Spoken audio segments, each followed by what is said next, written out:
Farmers and ranchers rely on technology to manage their businesses, monitor their crops, and even steer their own combines and tractors. Let's take a look at how technology helps farmers manage water and their irrigation systems.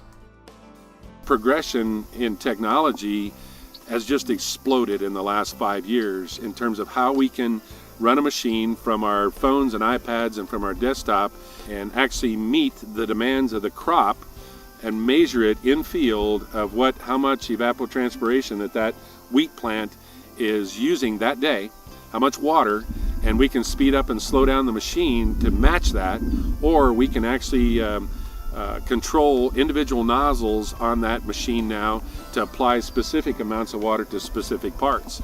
The equipment that we have today, we can in real time measure the removal of the groundwater, measure the consumption of the crop, match those two up, and actually use less water and grow more crop.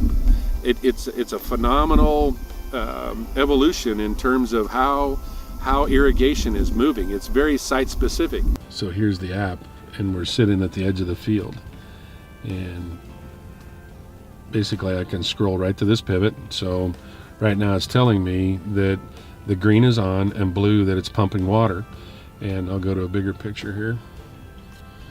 So what it's also telling me is that it's irrigated this whole section, that between here and that white line that's the stopping slot, so it's going to go there and stop. So it's on, it's forward, it's at 235 degrees, that's all georeferenced.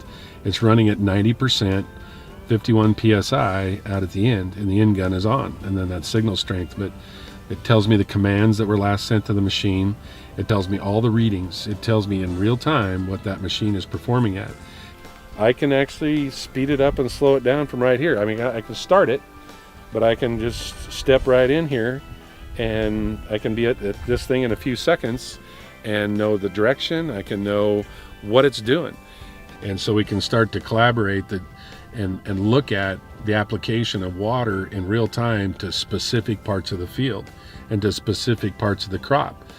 So when we get to that year-end harvest and we look at that in that post-harvest meeting, sometimes it's bugs, sometimes it's fertility, sometimes it's tillage, compaction. I mean, there's a whole bunch of factors, but what was hard before was to really weed out or sort out the irrigation component.